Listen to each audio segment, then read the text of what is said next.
estamos juntos en esta mañana para adorar a Dios en espíritu y en verdad. Y la verdad es que si lo hacemos, tenemos tantos motivos, entre ellos el poder estar tranquilos, en paz, delante de la presencia de Dios, aun cuando podamos vivir tantas tormentas como a veces esto nos toca vivir, pero sabiendo que si el Señor está en nuestro barco, nosotros llegaremos al lugar seguro, al puerto esperado, porque Él cuida de los suyos. Así que en esta mañana estamos casi terminando nuestro tiempo de meditación y estudio en el libro de Hechos. Hoy tocaremos algunas partes de Hechos, capítulo 22, el capítulo 23 y hasta el 24. Y yo he titulado nuestra meditación en esta mañana como razones y privilegios.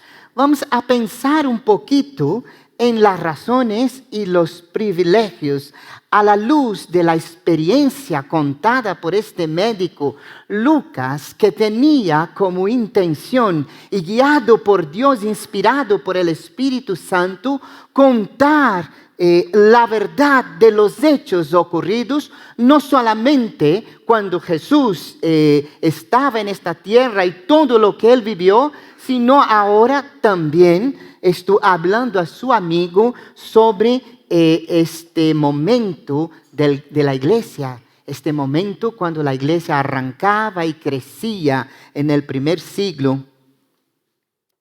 Gracias. Del cristianismo y el ungido, como decía yo, por el Espíritu Santo y muy cuidadoso en todos los detalles y pruebas y conversaciones que tuvo, pues va a relatar lo que ha ocurrido. Una de las cosas que me hace pensar cuando leo y medito, y espero que los hermanos hayan leído también el libro de Hechos en esta semana,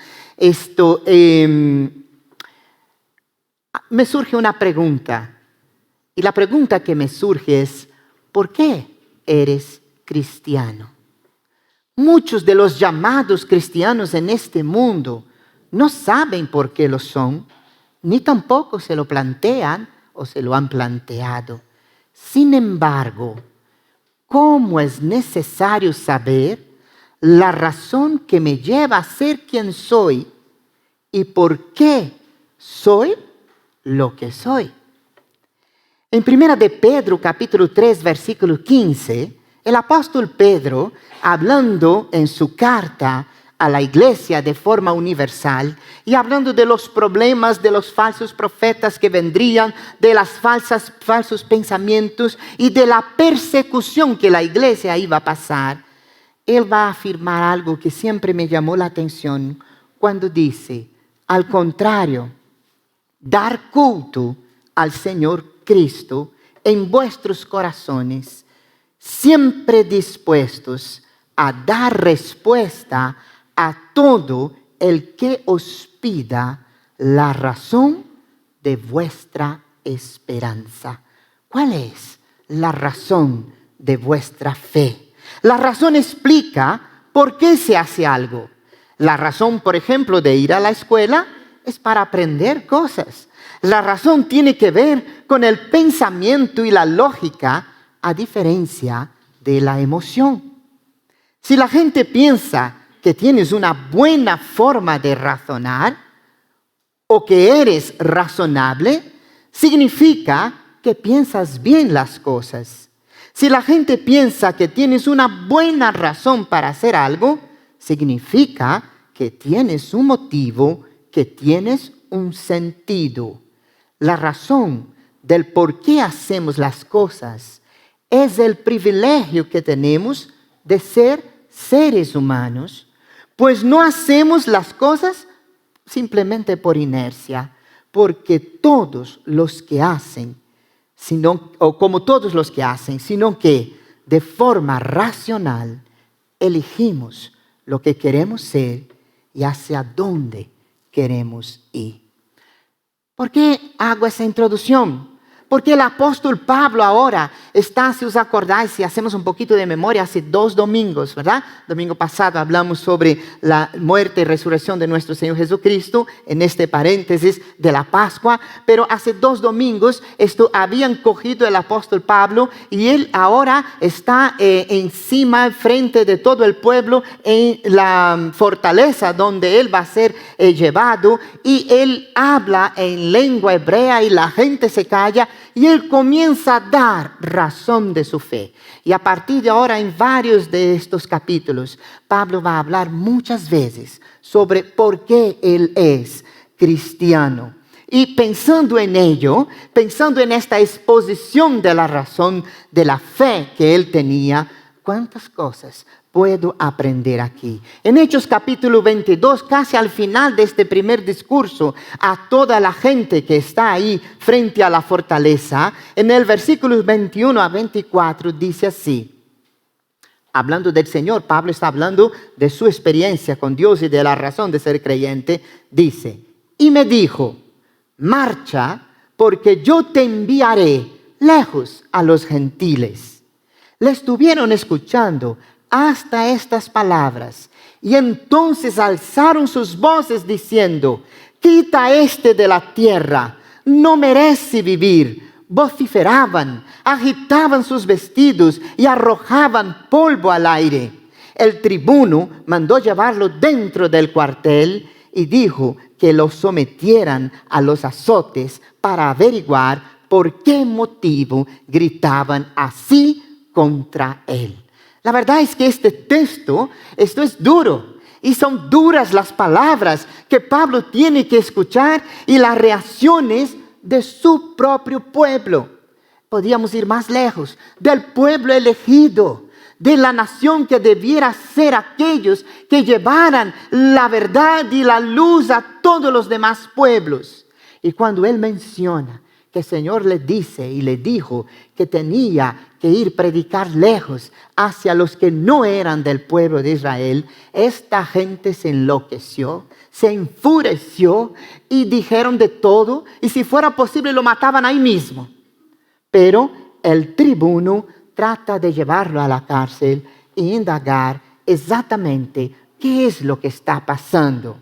También algo que quiero que pensemos hoy es que a Pablo Dios le concedió algunos privilegios. Y en nuestra vida, hermanos, Dios nos concede muchísimos privilegios que debiéramos parar para meditar y saber que la razón por la cual Dios nos da determinados privilegios tiene como fin sus importantísimos planes, para desarrollar planes que él tenía, en ese caso, por medio del apóstol Pablo. Uno de los privilegios que tenía el apóstol Pablo, entre muchos, es que él era ciudadano romano. Y aunque para Dios, ciudadano romano no significa mucho, tampoco significa nuestra ciudadanía en esta tierra en sí misma, sí era importante para el momento en que Pablo estaba y para la meta de proclamar el Evangelio como el Señor le había dicho a todas las naciones y a los gentiles. En Hechos capítulo 22, versículos 25 a 29, dice así, cuando le tenían estirado por las correas, dijo Pablo al centurión que estaba allí, ¿os está permitido azotar a un ciudadano romano sin haberle juzgado? Al oír esto, el centurión fue donde el tribuno y le dijo, ¿qué vas a hacer? Este hombre es ciudadano romano. Acudió al tribuno y le preguntó, dime, ¿eres ciudadano romano? Sí, respondió. Yo, dijo el tribuno, conseguí esta ciudadanía por una fuerte suma. Pues yo, contestó Pablo, lo tengo por nacimiento. Al momento se retiraron los que iban a darle tormento. El tribuno temió al darse cuenta de que le había encadenado siendo ciudadano romano. Con mucha más razón, nosotros como creyentes nunca debiéramos despreciar las oportunidades que Dios nos concede, tanto para formarnos como los privilegios, como para ayudarnos en nuestro crecimiento espiritual. Pues en algún momento de nuestra historia, Dios echará mano de este recurso que le será útil para cumplir su obra. Por eso, el sabio Salomón va a escribir en Eclesiastés 9:10, cualquier cosa que esté a tu alcance, hazla según tus fuerzas, pues no hay actividad ni planes, ni ciencia, ni sabiduría en el Seol a donde te encaminas. ¿Cuántas oportunidades Dios nos da y a veces menospreciamos, despreciamos o ni siquiera las consideramos? Debemos aprender a realmente valorar, aunque sea pequeño, aquello que Dios nos concede. Así que yo quisiera meditar en 3 aspectos importantes de la vida del apóstol Pablo. Primero, en Hechos 23, versículos 1 a 11. Y esto pensando en que nunca debemos temer a los que cometen injusticia. Pablo miró fijamente al Sanedrín y dijo, hermanos, yo me he portado con entera buena conciencia ante Dios hasta este día. Pero el sumo sacerdote Ananías mandó a los que le asistían que le golpeasen la boca. Entonces Pablo le dijo, Dios te golpeará a ti, pared blanqueada. Tú te sientas para juzgarme conforme la ley y mandas, violando la ley, que me golpeen. Pero los que estaban a su lado dijeron, ¿insultas al sumo sacerdote de Dios? Pablo respondió, no sabía, hermanos, que fuera el sumo sacerdote, pues está escrito, no injuriarás al jefe de tu pueblo. Pablo, dándose cuenta de que una parte eran saduceos y la otra fariseos, gritó en medio del Sanedrín, hermanos, yo soy fariseo, discípulo de fariseos, por la esperanza en la resurrección de los muertos, me juzgan. Al decir él esto, se produjo un altercado entre fariseos y saduceos y la asamblea se dividió. Porque los saduceos dicen que no hay resurrección, ni ángel ni espíritu, mientras que los fariseos profesan todo eso. Se produjo pues un gran griterío. Se pusieron en pie algunos escribas del partido de los fariseos y se oponían diciendo, no encontramos nada malo en este hombre. Y si acaso le habló un espíritu o un ángel, como el altercado iba creciendo, temió el tribuno que Pablo fuese despedazado por ellos y mandó a la tropa que bajase, que le arrancase de entre ellos y le llevase al cuartel. A la noche siguiente se presentó el Señor y le dijo a Pablo, ánimo, pues como has dado testimonio de mí en Jerusalén, así debes darlo también en Roma. La verdad es que es un texto muy interesante. Pudiéramos pasar mucho tiempo hablando y muy fuerte también.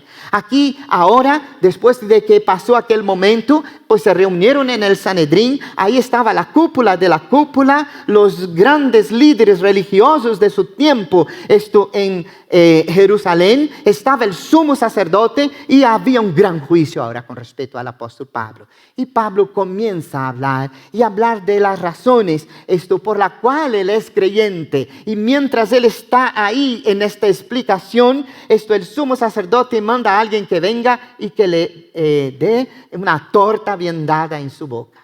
Y Pablo reacciona y dice, como tú, y le llama sepulcro blanqueado, que quiere decir una apariencia de santidad, pero en el fondo pura mentira y hipocresía. Y cuando Pablo le dice eso, alguien le advierte, pero tú estás hablando al sumo sacerdote. Y Pablo era un hombre temente a Dios y dijo, yo no sabía, porque si no lo había dicho, dijo, no sabía que él era el sumo sacerdote. Entiendo perfectamente que Dios quiere que respetemos a los líderes. Qué interesante, es una batalla ahí. Y Pablo entonces comienza a hablar y con su astucia, Dios le dio sabiduría y conocimiento, pues él divide aquella asamblea, ya que unos son saduceos que no creen en la resurrección, otros son fariseos que sí creen, y allí se monta una tremenda pero el tribuno tiene que venir y arrancar, dice aquí, a Pablo de allí porque si no lo van a despedazar. Imaginaros la situación del momento. Imaginaros también Pablo más tarde, allá en el calabozo, pensando, Dios, ¿cómo tengo que vivir todo eso? Si estoy en tu camino, si tantas cosas preciosas tú me has revelado y estoy aquí. Y Dios le viene al encuentro, porque Dios siempre está atento a cada uno de nosotros y a nuestras necesidades. Y le habla y dice, ánimo, pues como has dado testimonio de mí en Jerusalén, así debe darlo en Roma. Dios tenía un plan. Dios tiene un plan para nuestras vidas. Dios tiene un plan para esta iglesia. Dios tiene un plan para la vida de cada uno de sus hijos. Y si estamos caminando con el Señor, podemos tener la seguridad siempre de que este plan, aunque se levanten millones contra nosotros, se va a concretizar, porque Dios es el Dios del sí y del amén, y nadie le puede impedir. Dios tenía planes para su siervo, y estos demandaban que Pablo soportara aquel momento de prueba. Algo que nos queda claro también aquí es que aun cuando somos hijos de Dios, caminar en esta tierra no siempre es fácil y el camino no siempre es llano. Y hay montañas, y hay luchas, y hay asesinos y ladrones, hablando de una forma metafórica, pero pensando espiritualmente, que vendrán para impedirnos que lleguemos hacia la meta. Nadie puede impedir a Dios obrar. Y como dice el profeta Isaías en el capítulo 14, verso 27, esto de sus profecías, dice, porque Yahvé de los ejércitos lo ha determinado, ¿y quién lo impedirá? Y su mano extendida, ¿quién la hará retroceder?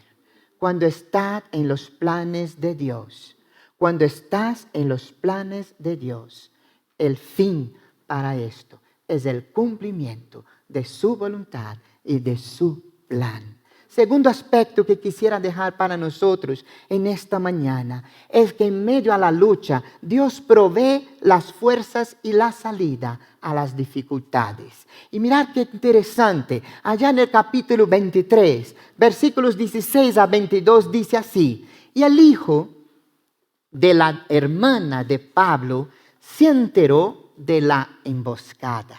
O sea, el sobrino de Pablo, ¿no? Se entera de que hay un plan maligno, maléfico contra él. Se presentó en el cuartel, entró y se lo contó a Pablo. Pablo llamó a uno de los centuriones y le dijo, lleva a este joven donde el tribuno, pues tiene algo que contarle. Él entonces lo presentó al tribuno diciendo, Pablo, el preso, me llamó y me rogó que te trajese este joven que tiene algo que decirte.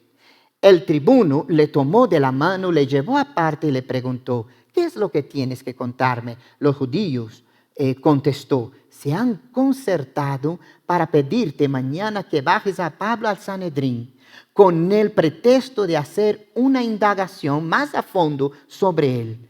Pero tú no le hagas caso, pues le preparan una emboscada, más de 40 hombres de ellos que se han comprometido bajo anatema a no comer ni beber hasta haberle dado muerte. Y ahora están preparados esperando tu asentimiento. El tribuno despidió al muchacho dándole esta recomendación. No digas nada a nadie que me has denunciado estas cosas. Hermanos, cuando veo eso, me doy cuenta una vez más cuán mal es la sociedad. El mal es muy sucio. Y aunque estos líderes eran considerados hombres de honor, religiosos y santos dentro de su pueblo, eran tan pecadores como todo ser humano. Dios había provisto al sobrino de Pablo y Dios le dio la oportunidad a ese sobrino de enterarse de la maléfica acción que querían llevar el Santo Sanedrín. Querían matarle públicamente.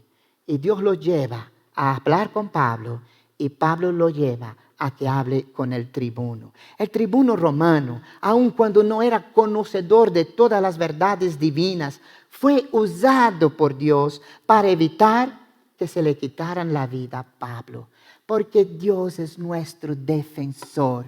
No debemos temer lo que nos quiera hacer el ser humano.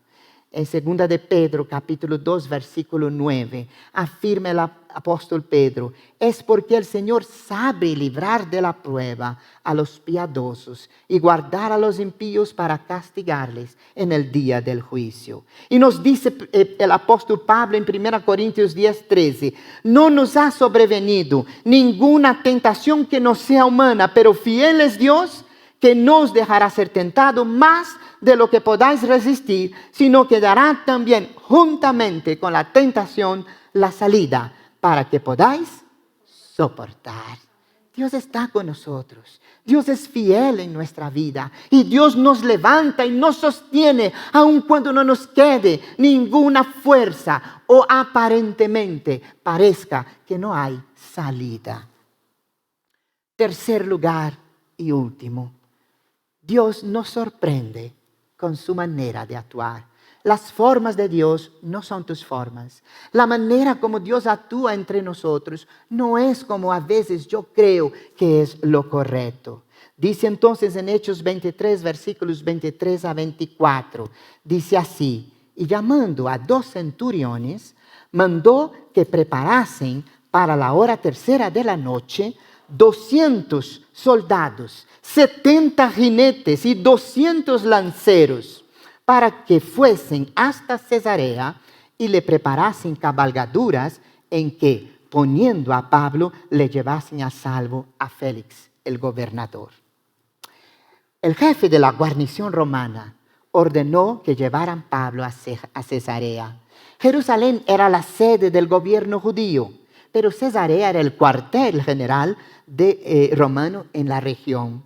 Dios obra en formas y en maneras que realmente son extraordinarias. Había infinitas maneras que Dios podía usar para llevar a Pablo a Cesarea, pero escogió usar lo más insólito: el ejército romano, para librar a Pablo de sus enemigos. Y no un ejército cualquiera. Imaginaros el número de personas, más de 500 personas custodiando a un solo hombre. ¿Sabes por qué? Porque Pablo era y es hijo de Dios. Los caminos de Dios no son nuestros caminos. Y sabes, aprendo en esto que no debemos limitar a Dios pidiéndole que actúe en la forma que uno cree, que uno quiere o como uno ve las cosas. Cuando Dios interviene, cualquier cosa puede pasar mucho más y mucho mejor de lo que nosotros podríamos esperar. Félix era el procurador o gobernador romano de Judea. Podemos hasta dar fechas aquí en el 52 a 59 después de Cristo. Tenía el mismo cargo que Poncio Pilato. Y eso me acuerda lo que Efesios capítulo 3, versículos 20, más tarde el apóstol Pablo va a escribir. Y aquel que es poderoso para hacer todas las cosas mucho más abundantemente de lo que pedimos o entendemos, según el poder que actúa en nosotros. Amén. Dios siempre va más allá. Dios es digno de confianza. Dios es digno de que descansemos y que por una vez entendamos el Salmo 23:1 cuando dice: Yahvé es mi pastor y... Amén. Concluyendo entonces, Pablo está delante ahora del gobernador romano llamado Félix. Y ahora está en un tribunal más elevado. Las cosas no pararon por ahí. Todavía estaba en juicio. Y ahora este tribunal tenía más poder. Él estaba ahí. Solamente habían pasado 12 días desde que él llegó a Jerusalén, hizo el sacrificio, celebró y hizo sus oblaciones. Fue cogido por los judíos de Tesalónica, fue calumniado, fue casi maltratado, casi muerto, custodiado y ahora está delante del gobernador romano. Y en este nuevo concilio, los judíos, como si no fuera poco, contrataron a un elocuente hablador llamado Tértulo. Y Tértulo va a decir en Hechos 24:5, dice, porque hemos hallado que este hombre, es una plaga y promotor de sediciones entre los judíos por todo el mundo y cabecilla de la secta de los nazarenos. Aquí podríamos pasar horas hablando solo de las acusaciones que este hombre ha puesto al apóstol Pablo, pero no lo vamos a hacer por amor al tiempo. En Hechos 24, versículos 14 y 16, entonces Pablo contesta a las acusaciones de Tértulo y también de todo esto, la cúpula judía que estaba allí. Por esto te confieso que según el camino que ellos llaman herejía, así sirvo al Dios de mis padres, creyendo todas las cosas que en la ley y en los profetas están escritas, teniendo esperanza en Dios, la cual ellos también abrigan de que ha de haber resurrección de los muertos, así de justos como de injustos. Y por esto procuro tener siempre una conciencia, y qué precioso esto, hermanos, sin ofensa ante Dios y ante los hombres. Eso debería ser el retrato, la fotografía de cada uno de aquellos que se llaman cristianos. Una vida sin ofensa a Dios ni tampoco al ser humano.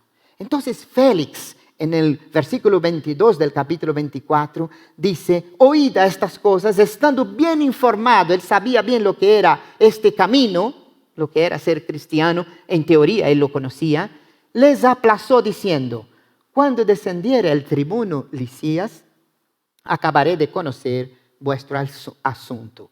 Algunos días después, viniendo Félix con Drusila, su mujer, que era judía, llamó a Pablo y le oyó acerca de la fe en Jesucristo. Pero al disertar Pablo acerca de la justicia, del dominio propio y del juicio venidero, Félix se espantó y dijo, ahora vete, pero cuando tenga oportunidad te llamaré.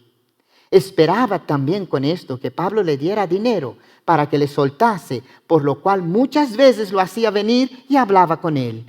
Pero al cabo de 2 años recibió Félix por sucesor a Poncio Festo, y queriendo Félix congraciarse con los judíos, dejó preso a Pablo durante este tiempo.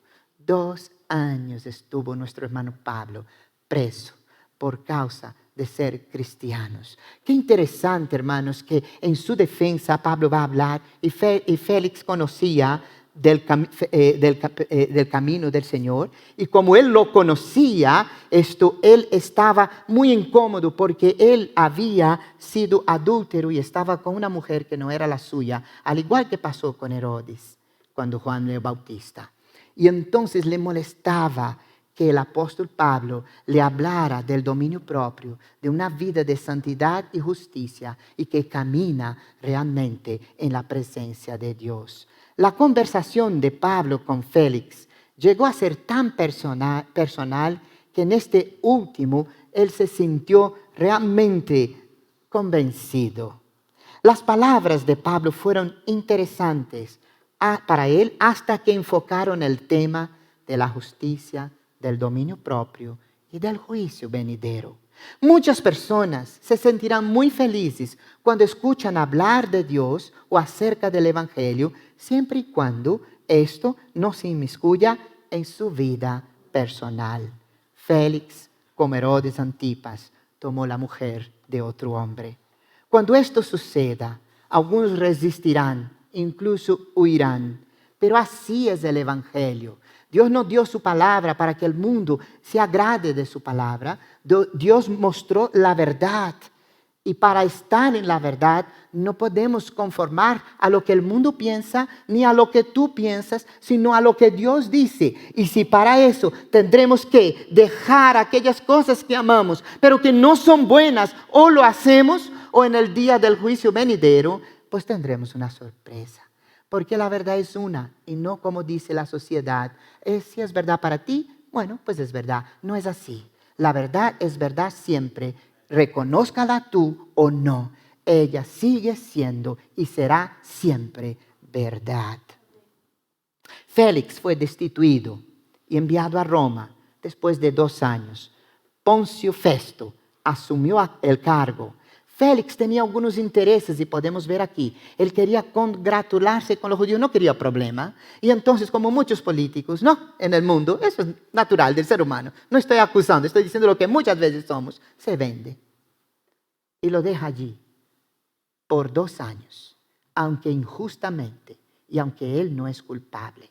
Pero lo que me encanta del apóstol Pablo es la certeza de la razón que él tenía y del llamado de Dios como cristiano en este mundo. Él no se desesperó, él no claudicó, él no se desanimó. Mejor, él no abandonó. En el año 60, 59, finales de 59 o principios del 60, entonces entra Poncio Festo, que fue más justo que Félix, y ya enseguida va a ser un juicio que lo veremos en el próximo domingo, un juicio buscando ser más justo delante de este problema. Pero quisiera terminar con lo que el salmista nos habla en Salmo capítulo 25, versículos 1 a 3, que dice así. Y quiero terminar de esta manera para que nosotros pensemos y salgamos de aquí, hermanos, preparados. Si tú no conoces toda la razón por la cual tú eres cristiano, indaga en la palabra de Dios, indaga en tu llamado, indaga en tu experiencia con Cristo. Pero en este mundo hoy es necesario saber. De verdad, es necesario saber y poder decirlo, ¿por qué yo soy creyente? ¿Por qué yo soy cristiano? Porque hoy estamos viviendo un mar de herejías, un mar de mentiras, incluso de religiones que no nos llevan a ningún lugar. Y muchas personas están siendo engañadas por estos falsos cristianismos en tantos lugares. Y muchos creyentes están siendo embaucados por la filosofía de un mundo vacío, podrido, lleno de tremendos pecados, de los cuales realmente nos avergüenza incluso ser llamados seres humanos. Porque para algo tenemos inteligencia, creo yo. Para algo Dios nos dio sentido. Y lo que vemos en nuestro mundo es un sinsentido en todos los lugares, en todas las áreas, en todos los recónditos, en lo menos esperado. A veces encuentras ahí nuestro pecado como ser humano, una humanidad alejada profundamente de la verdad de Dios, de la salvación en nuestro Señor Jesucristo. El salmista dice así: a ti, Yahvé, levantaré mi alma. Dios mío, en ti confío, no sea yo avergonzado, no se alegren de mí mis enemigos. Y hay una respuesta automática que da el propio salmista por parte de nuestro Dios. Ciertamente, ninguno de cuantos esperan en ti será confundido. Serán avergonzados los que se rebelan sin causa. No hay nada más precioso que aprender a esperar en el Señor, que aprender a escuchar su voz, su tiempo, cuando Él diga, como Él quiere. Esperar a que las cosas se hagan a su manera, a la manera de Dios. Es cuando vemos que Dios nos bendecirá y nos sorprenderá. ¿Sabes qué, hermanos? Aunque no entendamos, y lo digo esto profundamente, aunque a veces no entiendas lo que te está pasando, si estás esperando en Dios, Dios no te defraudará. Vamos a orar para terminar. Señor, estamos en tu presencia en esta mañana. Y queremos darte gracias primero porque tenemos a ti. Eres el único Dios todopoderoso. No hay otro en esta tierra. No honramos a ninguna religión sino a ti. Tú eres nuestro Señor. Y a través de tu Hijo, Jesucristo, hemos alcanzado la salvación, por el sacrificio, por su muerte y resurrección, por su victoria sobre el diablo, sobre el mal, sobre la muerte, sobre nuestros pecados. El Cordero de Dios que quitó y que quita los pecados del mundo. Señor, enséñanos a entender, enséñanos a conocerte, a escudriñar y aprender de ti. Pero Padre, también ayúdanos a reconocer los privilegios que nos da hoy, Señor, las bendiciones que nos da hoy, que podamos tener presente las oportunidades que tú nos concedes de estar donde estamos, de hacer lo que estamos haciendo, porque vienen de ti, y en ellas estar de acuerdo y permitir que tu plan sea hecho en nuestras vidas. Que Dios, que tú nos bendiga. Danos una buena semana. Bendice a nuestros hermanos enfermos. Bendice a nuestro hermano Salvador, nuestra hermana Rebeca. Guárdalos, Señor, en este tiempo que están en el hospital. Cuídalos, Señor, en el precioso nombre de Jesús. Amén. Que Dios os bendiga, hermanos. De saludar unos a otros, mejor fuera que dentro, por esto cuidarnos. Que venga tu reino, que tu voluntad sea aquí como en el cielo.